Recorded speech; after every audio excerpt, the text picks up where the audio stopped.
Аял киши эң биринчи орунга күйөөсүн коюш керек.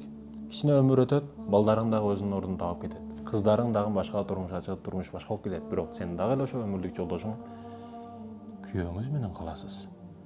Ошондой экен, урматтуу эже карындашым, биринчи орунга күйөөңүздү коюңуз, аны урматтаңыз. Аны эч кандай шартсыз, себепсиз сүйгөндү үйрөнүңүз. Ага сабыр кылыңыз, ага мээрим көрсөтүңүз. Башка эркек башкага өзүн көрсөтүү, башкага өзүн реклама кылуу, башка соцсеттерге өзүн чыгаруу деген нерсени токтотуш керек.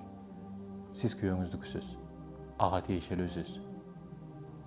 Ал үчүн жашаганга аракет кылыңыз.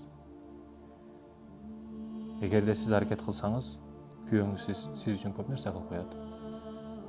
Болгону баам парасаттуу жандырыш керек. Өчүп калган лампочка болбой, күйүп калган, жалтырап турган люстра болуш керек.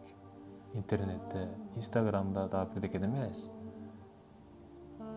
Күйөөңүз үчүн. Үйүңүздү берекеге, фазилетке, файызга толтура аласыз. Бул колуңуздан келет. Өзүңүзгө байланыштуу. Урматтуу эже карындашым, көп нерсе өзүңүзгө байланыштуу.